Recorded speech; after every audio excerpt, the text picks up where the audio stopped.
하나님께서 인간을 하나님의 형상대로 창조하시고 남자와 여자, 여자와 남자로 창조하셨습니다. 그렇기 때문에 남자도 아닌 여자도 아닌 인간은 없습니다. 또한 한 남자와 한 여자와 무관한 인간 또한 존재하지 않는 것입니다. 하나님께서 양성의 구조와 질서로 인간을 창조하셨다는 것, 그것이 하나님의 창조 질서의 근간이며 인간 사회 그리고 인간 자신의 인간됨의 근본입니다. 언제부터인가 유럽에서 시작된 소위 사회적 성, 소셜 젠더 스트리밍은 인간을 창조하신 하나님의 양성의 질서를 무너뜨리는 흐름입니다. 그리고 유럽과 북미 대륙은 이미 무너졌습니다. 한 사람이 왜 성을 내가 받아들여야 하느냐, 내가 선택할 수 있어야 된다, 그것이 진정한 인권이며 자유라는 주장으로부터 시작하여 들풀처럼 일어난 이 스트리밍이 소수자를 보호한다는 이름으로 시작이 되었지만 이제는 사회의 질서를 바꾸고 변화시키는 새로운 세상을 만드는 혁명에 이른 것입니다. 그것은 성이 나에게 주어지는 것이 아니라 내가 택하는 것이며 그 택함의 기준은 나의 생각과 판단, 느낌이어야 한다는 겁니다. 이것이 사회적 성 흐름의 실체입니다. 이런 사회적 성을 법제화한 나라의 법조문에는 인간은 사회의 국민을 구성할 때 그 성에 항상 분류될 수 없는 성이라는 걸 붙입니다. 성이 분류될 수 없다. 과연 그럴까요? 염색체상으로는 0.02 혹은 0.05%의 사람들이 이 염색체의 혼동으로 선천적으로 태어나긴 하지만 충분히 남성성과 여성성을 지킬 수 있는 상태로 태어나는 것이죠. 그러나 이 운동은 분명히 염색체가 남자 혹은 여자의 뚜렷한 염색체임에도 불구하고 나의 느낌을 기준으로 다른 성으로 가거나 혹은 같은 염색체 혹은 같은 남자로 여자로 존재하면서도 다른 성으로 나는 사회 속에 살겠다라는 그런 흐름이죠. 우리나라는 아직 이것이 법제화되지 않았기에 도대체 이게 무슨 말인가라고 여겨질지 모르겠지만 유럽과 미국에서 일어나는 일들을 보면 소위 분류될 수 없는 성이라는 것이 사회적 성으로 법제화된 나라에서 일어나고 있는 엄청난 혼란은 이루 말할 수가 없습니다. 그리고 그 나라에서 살고 있는 많은 목회자들, 신학자들을 만나면 우리가 이런 세상이 될 줄 모르고 우리는 침묵했고 또 동의해줬다. 소수자들을 보호한다는 그 취지가 나쁜 것이 아니기에 우리는 반대하지 않았는데 이런 세상이 올 줄 우리는 꿈에도 생각하지 못했다. 그런 세상이 어떤 세상입니까? 영국에 오랫동안 수십 년 사역하신 선교사님이 몇 주 전 저에게 메일을 보내왔습니다. 영국에서 실제 일어난 일입니다. 뉴스페이퍼를 저에게 첨부로 보내준 거예요. 한 수학 선생님이 여학생반을 지도하고 있었는데 그 여학생반이 수학을 잘한 것 같아요. 선생님이 기분이 좋아서 학생들에게 칭찬을 했습니다. Well done, girls. 여학생반이니까. 그런데 그 반의 한 학생이 선생님을 고소했는데 고소의 내용은 나의 성 정체성을 선생님이 무시했다. 트랜스젠더 학생이 한 사람이 있었던 거예요. 그래서 선생님을 고소했고 결국 여차저차 여러 과정을 통해서 결론은 교육부 장관이 이 수학 선생을 해고했습니다. 걸스라고 불렀다고. 그 근거가 뭡니까? 분류될 수 없는 성을 법제화한 법의 근거에 의해서 모든 사회가 그 사람이 어떤 성으로 느끼는가 현재 그 사람이 주장하는 성대로 불러주지 않으면 안 되고, 그래서 지금 미국에서 가장 핫 이슈는 이 프로나운 대명사, 인칭 대명사를 어떻게 부르냐의 문제예요. 공교롭게도 바로 이번 예배 전에 내 딸을 양육하는 우리 온누리교회 성도가 미국에 살다가 잠시 방문해서 인사가 와서, 제가 오늘 주제가 그거니까 그 딸들을 인터뷰를 했어요. 제가 너희 학교들이 어떠냐, 있는 그대로 얘기해달라 그랬더니 11학년, 7학년, 5학년 이런 학생들이 공립학교에서 일어나는 걸 저에게 얘기해 줬어요. 어떻게 하냐? 그 아이가 이렇게 말합니다. 한 반에 어느 정도 트랜스젠더, 5% 정도가 트랜스젠더고, 그리고 남자도 아니고 여자도 아닌 라고 생각하는 학생들이 40%에서 50%라는 거예요. 정말이냐? 진짜라는 거예요. 그럼 어떻게 생활하느냐? 그럼 친구 자기를 소개할 때 이렇게 소개한다는 거예요.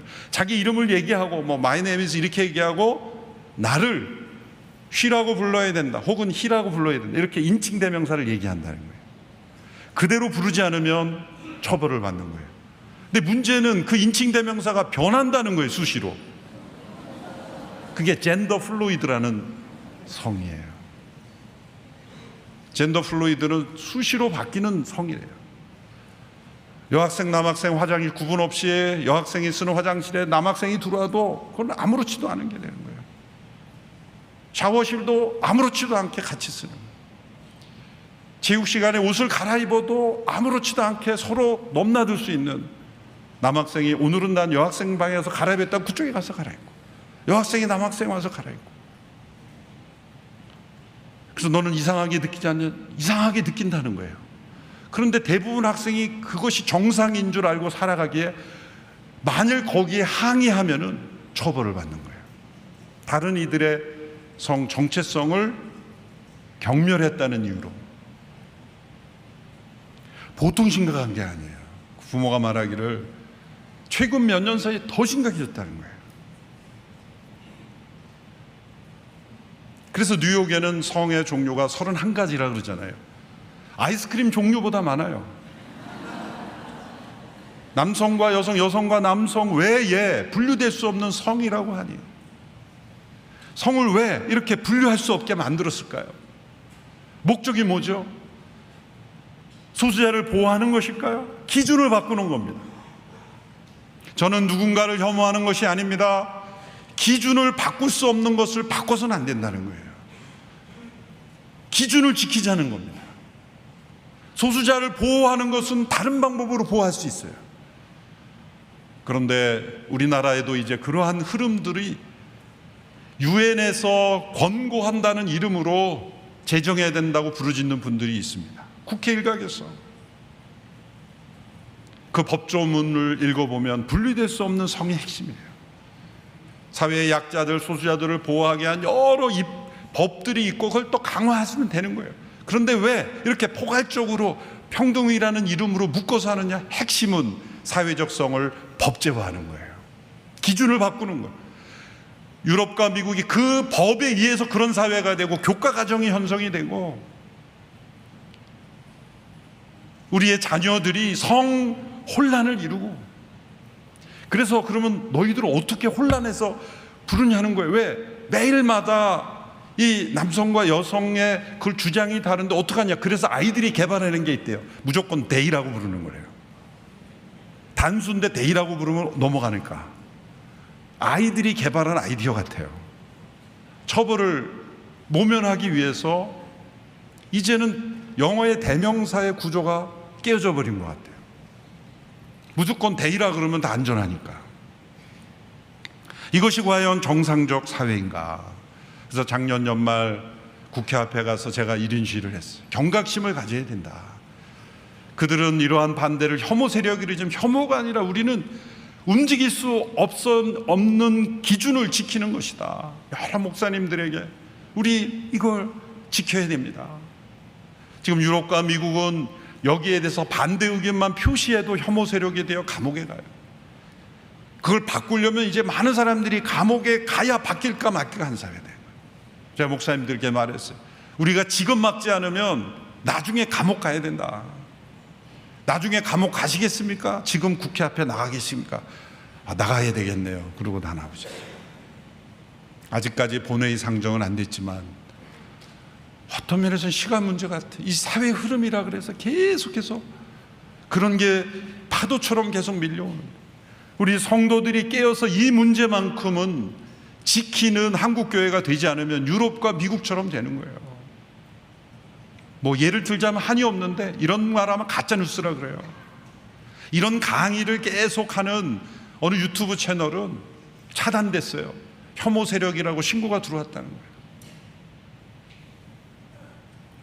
남자와 여자, 여자와 남자의 양성 질서, 이것은 하나님께서 지으신 창조 질서일 뿐만 아니라 모든 인간 사회의 근간을 이루는 질서이며 인간의 모든 영역에 영향을 미치는 가장 중요한 질서입니다. 남자는 남자다움을 통해, 여자는 여자다움을 통해 하나님은 인간다움을 이루어 가시고 양성을 통해 자녀를 낳고 생육하고 번성하라는 창조 계획이 이루어지게 하신 것입니다. 이 결혼이 양성의 구조에 근거해야 한다는 것을 강조하는 것입니다. 그러나 하나님의 형상을 이루는 것이 꼭 결혼만 가능하다, 그것은 아니죠. 때로 독신으로 사는 분도 있고 홀로 사는 분도 있기 때문이죠. 결혼이 아니더라도 누군가와의 합법적이고 윤리적이고 정당한 친밀한 관계를 통해서 하나님의 형상을 이루어갈 수 있는 겁니다. 18절의 말씀에 보면 창세기에서 처음으로 좋지 않다라는 단어가 나옵니다. 지금까지 하나님의 창조 세계는 언제나 좋았다 좋았다는 말이 나오는데 왜 좋지 않다고 했습니까? 혼자 있는 것이 좋지 않다. 이 말씀의 의미는 무엇입니까? 인간은 누군가와 반드시 인격적인 관계 속에 살아가야 된다는 거예요.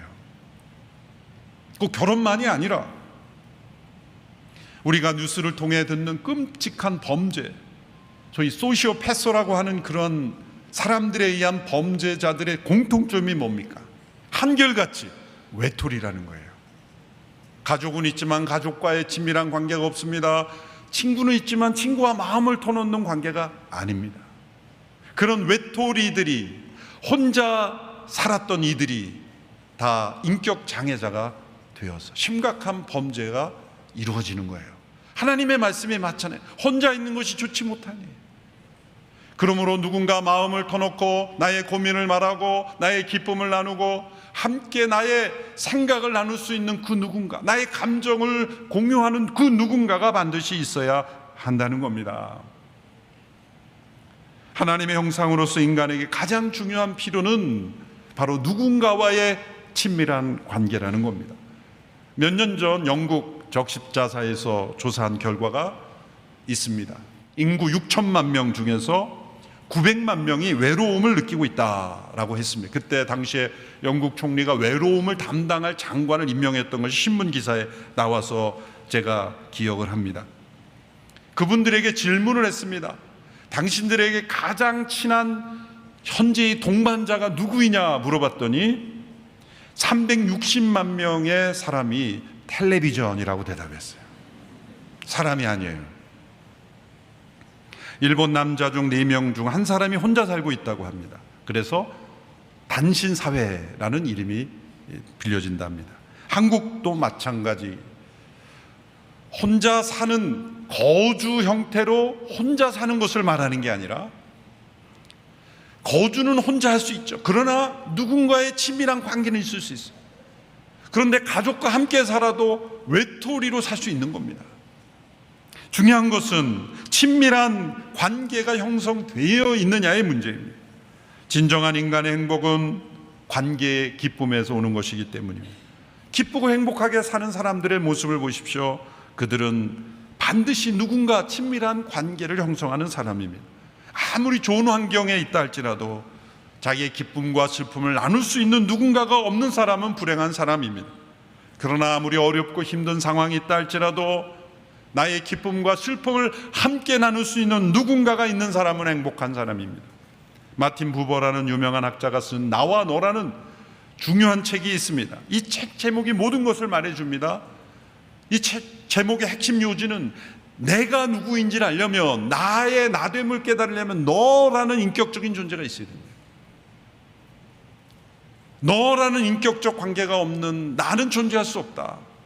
it라고 불리는 중성대명사라고 불릴 수 있는 모든 것이 아무리 많아도 너라고 불리우는 존재가 없으면 사람은 나를 발견할 수 없다라는 것이 핵심 요지예요.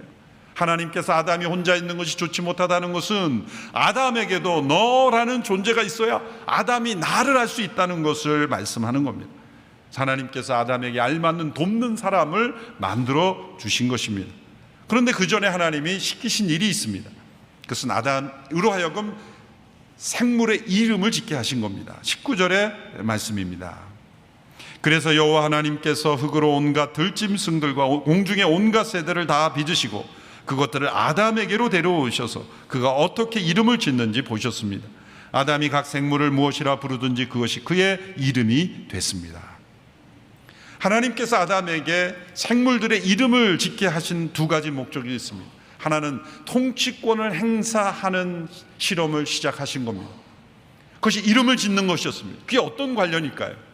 여러분, 이름을 짓는다는 게 곧 과학의 출발 아니겠습니까? 아담은 최초의 과학자입니다. 과학이란 무엇입니까? 어떤 현상을 발견하여 이름을 부여하고 그것이 또 다른 현상과 어떤 연관이 있는지를 밝혀내는 게 과학이 아니겠습니까? 그런데 그 과학이야말로 인간이 만물을 통치할 수 있는 가장 소중한 능력인 겁니다. 어떻게 이렇게 연약한 인간이 그 수많은 거센 야생 동물들까지 통치할 수 있습니까? 그 유일한 길은 과학입니다. 인간은 과학적 능력이 있기에 세상을 통치할 수 있는 거예요. 과학을 통해서. 이름을 짓는 것이 바로 그 과학적 행위요, 인간의 통치 행위를 시작하게 하신 거예요. 두 번째 목적은 그 이름을 짓는 과정 중에 아담으로 하여금 자신의 짝의 필요를 느끼게 하신 거예요. 모든 생물들이 다 짝이 있구나. 그러면 내 짝은 어디 있는가? 이 동물들 가운데는 내 짝이 없구나 라는 걸 깨달은 겁니다. 그 20절의 말씀이죠. 우리 같이 읽어보겠습니다. 시작. 아담이 모든 가축과 공중의 새와 모든 들짐승에게 이름을 지어 주셨습니다. 그러나 아담은 자기에게 알맞은 돕는 사람을 찾을 수 없었습니다. 찾을 수 없었다. 그건 찾았다는 거고, 동물에게서는 자신의 짝을 찾지 못했다라는 겁니다. 동물은 인간이 다스리고 통치하는 대상, 때로 그 동물들과 함께 기쁨을 나눌 수는 있지만 동물이 영혼의 짝은 될 수 없다는 거예요. 너라는 인격적 존재는 될 수 없다는 거예요. 좀 반려동물을 많이 키우는데 좋습니다. 그런데 분명한 선이 있어야 됩니다. 동물은 영혼의 짝이 될 수 없다는 거예요. 오직 인간만이 사람의 짝이 될 수 있다. 친밀한 관계의 대상이 될 수 있다는 거예요. 하나님께서 그래서 아담을 재우시고 그에게 맞는 짝을 만들어 주셨습니다. 개정 번역에는 돕는 배필 이렇게 되어 있습니다. 헤브리어 에젤이라는 단어인데, 이 에젤은 연약하기 때문에 부속적인 존재라는 뜻이 아닙니다. 여자는 남자에게 연약하기 때문에 부속적 존재가 아닙니다. 오히려 더 의미는 꼭 필요한, 꼭 맞는 결정적 존재라는 뜻이 바로 에젤이라는 단어에 담겨 있습니다. 그래서 놀랍게도 하나님을 표현할 때 에젤이라는 단어를 썼습니다. 시편 여러 구절인데요, 30편을 보면 여호와여 나를 돕는 자가 되소서, 54편에 하나님은 나를 돕는 이시며, 하나님을 가리켜 나의 에젤 이렇게 불렀다는 거예요. 그처럼 여자는 남자에게 꼭 필요한, 꼭 알맞는, 그리고 결정적 존재라는 거예요. 아담 혼자서는 생육하고 번성하여 땅에 충만할 수 없을 뿐만 아니라 하나님이 인간에게 주시고자 하는 그 기쁨과 축복을 누릴 수가 없기 때문에 꼭 필요한 결정적 존재라는 거예요. 21절에 보면 하나님께서 아담을 깊은 잠에 빠지게 하시고 갈빗뼈 하나를 취하여 하와를 창조하셨다고 말씀하고 있습니다. 이 말씀에 대한 역사적인 많은 해석 가운데 많은 이들의 공감을 얻고 인용되고 그리고 지지를 받는 해석이 한 가지 있습니다. 매튜 헨리 목사님의 주석입니다. 제가 읽어보겠습니다. 여자를 아담의 옆구리에서 취한 갈빗뼈로 만드신 이유는 남자를 지배하라고 머리로 지은 것이 아니다. 남자에게 짓밟히라고 발로 지어진 것도 아니다. 남자와 동등하고 남자의 품 안에 보호를 받으며 그 심장 가까이에서 사랑을 받으라고 옆구리로 지어진 것이다. 1, 2부는 아멘이 컸는데 아멘이 잘 안 나와요. 뭐 이미 알고 있는 건데 뭐 그러니까 그런 표정 같습니다. 멋진 해석이죠. 그래서 수많은 목회자들이 인용을 하고 또 인용을 하고 내려오는 해석입니다. 지배하라고 머리로 짓지 않으시고 발피라고 발로 짓지 않으시고 동등하며 또한 사랑받고 보호받으라고 심장 가까이에서 지으셨다. 얼마나 멋진 해석인지 모릅니다. 남자의 아멘은 처음 나왔습니다. 네. 멋진 남자가 또 3부 예배에 오셨습니다. 성경은 처음부터 남녀 평등이 이미 있었어요. 여자는 남자의 부속적 존재가 아니라 결정적 존재이며 열등한 존재가 아니라 꼭 알맞는 존재이며, 이제 아담이 하와를 만났을 때 어떤 고백을 했는지를 보십시오. 23절의 말씀입니다. 우리 같이 읽어보겠습니다. 시작. 아담이 말했습니다. 드디어 내 뼈 가운데 뼈요 내 살 가운데 살이 나타났구나. 이가 남자에게서 취해졌으니 여자라고 불릴 것이다. 내 뼈 가운데 뼈, 살 가운데 살. 개정번에 내 살 중에 살이요 뼈 중에 뼈요. 이 표현은 어떤 의미입니까? 최고의 하나됨과 친밀함을 의미하는 표현이죠.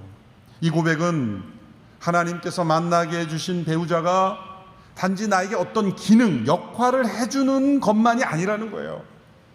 남편은 돈을 벌어다 주고 혹은 살림을 해주고 애정을 만족시켜주고 나의 필요를 채워주는 어떤 기능적인 존재가 아니라 그 사람 그 자체로서 나에게 하나님이 주신 선물이다. 내 뼈 중에 뼈요 살 중에 살이다. 나와 하나 된 존재이다. 더 나아가서 뼈 중에 뼈, 살 중에 살이라고 한 것은 무엇입니까? 나의 최고의 사랑의 대상이기에 나 자신을 잃어버릴 정도로 헌신하게 되는 대상이라. 진정한 사랑은 사랑하는 대상 때문에 자신을 잊어버리게 하기 때문입니다. 예수님께서 말씀하셨습니다. 아무든지 나를 따라오려거든 자기를 부인하고 나를 따르라고 하신 이유가 거기에 있습니다. 예수님께서 말씀하신 자기 부인은 무엇입니까? 예수님을 사랑하기에 나를 잊어버리는 것입니다. 그 진정한 자기 부인이에요. 자기를 고통스럽게 하는 게 아닙니다. 어느 우리 교계 목사님 모임에서 다들 대부분이 목사님들이 혼자 왔는데 어느 목사님이 이렇게 사모님을 모시고 왔어요. 그래서 우리 그냥 부부 모임 아닌 줄 알았는데 어떻게 모시고 왔냐 그랬더니 그분이 예수님께서 말씀하셨냐, 나를 따라오던 자기 부인하고 나를 따르라고 하셨잖냐. 또 그렇게 해석을. 하여튼 목회자들이 모이면 어떻게든 말씀을 인용해가지고 자기 변호하는데 아주 능수능란합니다. 어쨌건 사랑하는 대상을 위해 자기를 부인하는, 자기를 잊어버리는. 우리 온누리교회 전도 집회 패러다임을 맞춤 전도라고 합니다. 제가 이걸 지금 신학적으로 성경적으로 지금 글을 좀 정리하고 있는데 20여 년 전에 시작된 이 맞춤 전도가 처음 시작될 때 연령별 이렇게 시작을 했어요. 제가 2002년도에 미국 가기 전에 1년에 4번씩 이렇게 집회를 했어요. 3개월에 한 번씩. 그것도 3일간. 요즘에는 1년에 한두 번 하기도 힘든데 그때 1년에 4번씩 해서 그때 저에게 붙여진 별명이 있어요. 우리 성도님으로부터. 그 별명이 양떼를 솥대 만드는 목사다, 이런 별명이었습니다. 근데 그때 60세 이상의 어머니들을 전도하는 집회를 했어요. 20년 전이니까 그분들이 지금 다 80세 이상의 어르신들이죠. 여성들. 믿지 않는 분들 가운데 10명 정도의 여성들을 이렇게 어떻게 수소문해서 인터뷰를 했어요. 그것은 그분들의 고민, 필요를 알기 위해서요. 요즘 무슨 생각하십니까? 무슨 고민이 있으십니까? 그런 질문을 던져서 거기에 맞춰서 우리가 복음과 연결하려는 거죠. 그런데 그분들을 인터뷰한 내용을 다 보니까 놀랍게도 공통점이 자기 이야기가 없는 거예요. 그래서 인터뷰한 분에게 왜 자기 이야기를 해야지 왜 없냐 했더니 그렇지 않아도 제가 이야기를 해보라 그러니까 남편 얘기부터 시작해서 자녀 얘기하고, 그래서 본인 얘기를 좀 해주세요 그랬더니 우리 손자가 말이죠, 이렇게 자꾸 넘어가는 거예요. 10분 모두가 그랬다는 거예요. 그래서 자기 얘기가 없다는 거예요. 그래서 안타까워하는데, 그러고 보니까 그분들의 이야기가 바로 이거예요. 그거 뭡니까? 남편 바라고, 자녀 바라고, 또 손주 남은 손주 바라고, 자기를 잊어버릴 정도로 자기 부인으로 살아간 거예요. 사랑하는 남편, 가족을 위해서 자기를 잊어버린 거예요. 자기의 고민조차 잃어버린 거예요. 그 중에 한 분은 6.25 전쟁 때 자진해서 입대한 분도 있더라고요. 나라 지키겠다고. 뭐 가족과 나라 민족을 위해서 자기를 잊어버릴 정도로 희생한 분들인데, 그분들이 자기를 잊어버린 것일까요? 놀랍게도 그러한 분들의 헌신과 희생으로 대한민국이 있는 것이고, 그분들은 자기를 잃어버린 인생이 아니라 놀랍게 자기를 성취하고 발견한 분입니다. 그분들 가운데 그 많은 고생과 희생을 한 분들 중에서 인생을 한탄하거나 불평하는 분이 없었다는 거죠. 그렇게 속썩이는 남편, 그렇게 말 안 듣는 자식들임에도 수고하고 헌신한 것 자체를 기뻐할 수 있는 이 엄청난 축복을 누리고 계시다. 그분들은 자기를 잃어버린 게 아니라 발견한 것이고, 하나님이 이 땅에 존재케 하신 인간됨의 축복을 누린 분이에요. 오늘날 그분들과 비교해 보면 그분들 지금 80대 연령 이상의 분들이죠. 오늘날 젊은 분들 가운데 결혼을 생각하면서도 때로 자녀는 우리에게 걸림돌이 될 뿐이야, 자녀를 낳으면 시간적으로 경제적으로 내가 많은 걸 내려놓아야 돼, 교육하기도 힘들고 돈도 많이 들고 그냥 우리끼리 행복하게 사는 게 어떨까라는 생각으로 결혼하는 분들도 있는 것 같습니다. 그것을 심각하게 정죄하고 싶지는 않습니다. 그런 한번 우리의 조상들을 생각해 보십시오. 80세 이상의 그 어르신들의 헌신. 그분들은 6.25 전쟁 이후에 먹을 것도 없고 집도 없고 돈도 없었을 때 바늘질 해가며 장사해가며 그렇게 자녀를 양육하여 이 나라 민족이 이렇게 되었지. 지금 저출산의 위기로 심각한 위기에 처해 있는 이때에 부득이하게 가질 수 없는 상황이라면 하나님은 또 다른 형태로 하나님이 축복하시고 사용하시겠지만, 자녀를 가질 수 있음에도 불구하고 정반대의 방향을 선택하는 것은 오늘 말씀에 근거해요. 하나님께서 주신 축복을 통로가 되지 못하지 않을까. 내 살 중에 살이요 내 뼈 중에 뼈라는 이 고백, 그것이 꼭 배우자만이 아니라 우리의 자녀가 될 수 있는 거죠. 내가 사랑하는 자녀를 위해 모든 것을 쏟아붓고 헌신한 내 뼈 중에 뼈, 내 살 중에 살이라는 그 헌신을 통해 하나님의 은혜가 계속해서 세대에서 세대로 흘러가는 거죠. 하나님께서 이 나라 민족이 저출산의 위기로 심각한 이 시대에 우리가 우리의 가정부터 우리의 자녀들에게 이 출산의 축복을 독려하고 격려하고 용기를 내게 하고, 과거에 국가로부터 어떤 지원도 없었고 돌봄도 받지 못한 때 그저 자식을 낳아 잘 키우고 사랑하는 것이 최고의 행복으로 여겼던 우리의 선배들의, 조상들의 그 삶을 우리는 한 번쯤 되돌아봐야 돼요. 무식해서 많이 난 게 아니에요. 생명번성의 축복이 이 나라 민족 가운데 함께 하였으기 때문입니다. 매우 시급합니다. 정부가 저출산위원회를 세우면 해결이 됩니까? 해결 안 됩니다. 정부의 정책으로는 해결 불가합니다. 국민들이 스스로 일어나야 돼요. 어디서부터 일어나야 돼요? 교회로부터 일어나야 돼요. 죄송하지만은 다른 종교 가운데 성직자들은 다 독신으로 있는 분들이 있기 때문에 이런 설교를 못해요. 죄송하지만 강조할 수가 없는 거예요. 교회만이 할 수 있어요. 그리고 교회만이 사회를 이끌어갈 수 있어요. 우리나라가 저출산으로 지구상에서 사라질 1순위라 그러잖아요. 이 극복해야 됩니다. 24절 25절의 말씀에 하나님 나라를 이루는 결혼 생활의 세 가지 기본 요소를 말씀합니다. 24절 25절을 함께 읽겠습니다. 시작. 그러므로 남자가 자기 아버지와 어머니를 떠나 그 아내와 결합해 한 몸을 이루게 되는 것입니다. 아담과 그의 아내가 둘 다 벌거벗었지만 서로 부끄러워하지 않았습니다. 첫째는 떠남입니다. 이것은 결별이나 벌이라는 것이 아니라 1차적 관계의 충성의 대상에 바뀐다는 거예요. 이제는 부모와 자녀간이 아니라 부부간이 어떤 관계, 어떤 사람보다도 우선시 돼야 된다. 부모도 그 사이에 개입해서는 안 된다. 많은 가정이 결혼하고도 아직 부모를 정신적으로 떠나지 않아서 문제가 생기는 경우가 있습니다. 자녀는 떠나야 되고 부모는 떠나 보내야 되는 겁니다. 둘째, 연합입니다. 영혼과 영혼의 연합입니다. 그 절정은 세 번째, 친밀함입니다. 부끄러움이 없는 상태입니다. 부끄러움이란 죄와 악이 들어왔을 때 관계가 깨어짐으로 서로 감추는 것이 있는 것입니다. 아무런 감추는 것이 없어야 합니다.